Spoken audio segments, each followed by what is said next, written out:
Бұл үйдің жалпы үлкендігі сырты 16 метр, ішкі құрылымы 13,8, 13 метр 80 сантиметр ғой. Осындай кең диаметрі. 16 қанат, 222 басты үй.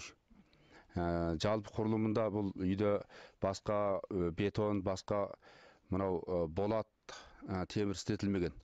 Бұл үйдің жалпы айналмасы 43 метр. 43 метр айланасында бір айланбасының өзінде әдетте 1 метрге бірден отырды десеңіз де 43 адам отырып айланып отырады деген сөз. Одан бері қарай ішіне шейін бірнеше қатар отыра алады. Сонда 100 неше адам отырады кеңір. Енді мына керегесінің барлығы ағаштан жасалған дедіңіздер, иә?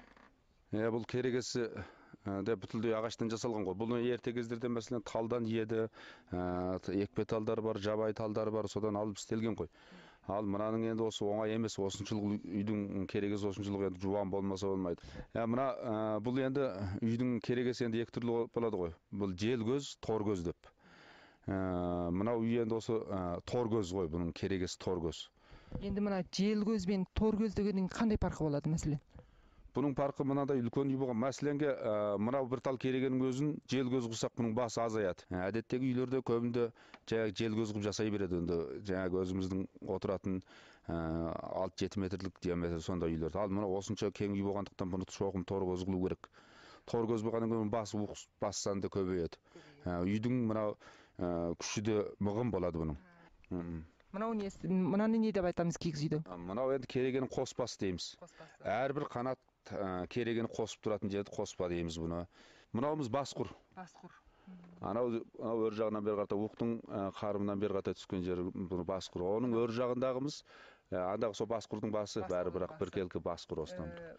Оның өр жағы мынау бір қатар қара өрнектер. Ол тегеріш дейміз.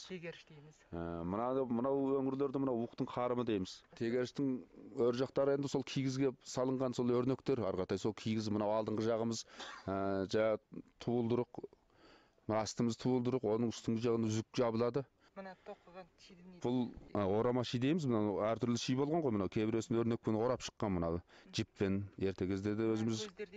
Мына көздерді әсемдік үшін салғансыздар ғой? Салынған ғой. Бұл енді күміспен буланған. Енді мынаны қазақтың кигіз үй мәдениет көргізбесі деп алған екенсіздер. Сонда бұның ішінде қазақтың кигіз үйінде болуға тиісті дүниелердің барлығы бар ма? Бұл жерде мәселенге қазақ алдыменен босағадан бері қаратай келсек, біздің асадал дейміз. Ыдыс аяқ қоятын. Мынаны асадал дедіңіз ғой дейме жаңа? Ал енді бұл үйдің ішінде мәселен осы асадал. Асадалдан кейін бұл енді ыдыс аяқтар қоюға тиісті. Одан кейін мына бие шелек, жаңағы ағаш табақтар, мына бұрынғы торсоқ. Мына одан кейін мына ағаш ыдыс аяқтарымыз бар әртүрлі. Жасалған енді осы бұрынғы байырғы кездегі мына ағаш ыдыс аяқтар ғой. Ал мынау ше? Бір өрме саба ғой бұл. Өрген. Өрме саба. Бұл да біздің ата-бабаларымыздың бұрынғы істеткен ғой. Соны мынаның ішіне не құяды өрме сабаға? Енді қымыз құяды ғой. Мынаны әбден ыстап, дайындап, кіріскеннен кейін бар қымыз ақпайтын болғаннан кейін осыны қымыз құйып істеткен ертеге. Бұдан сырт енді бұның ішінде мәселен өзіміздің ұлтымыздың жаңағы әртүрлі киім кешектері бар. Ер әйелдердің, үлкен кісілердің, балалардың киім кешектері, ұлттық аспаптар бар, әртүрлі домбыра, шертер деген сияқты. Одан кейін мынау қазақтың қайқыбас төсегі дейді. Одан кейін мынау төмен жағындағы және қолөнер бұйымдарымен ең аяқ қылаяғы кішкене бесікке шейін бар, бесіктерге шейін. Ат әбзелдеріміз бар. Бұны енді бұлай қоюдағы мақсатымыз енді осымен біз ұлтымыздың осы бір дәстүрлі қолөнер мәдениетін мынау саяхатшыларға, келген саяхатшыларға ел іш сыртына таныстыру. Сонымен бірлікте кейінгі ұрпақтарымызға осыны арғартай таныстырып, солар да біле жүрсін дегендей осыны осылай мұражай ретінде қазақ үй мәдениет көргізбесі ретінде құрып отыр.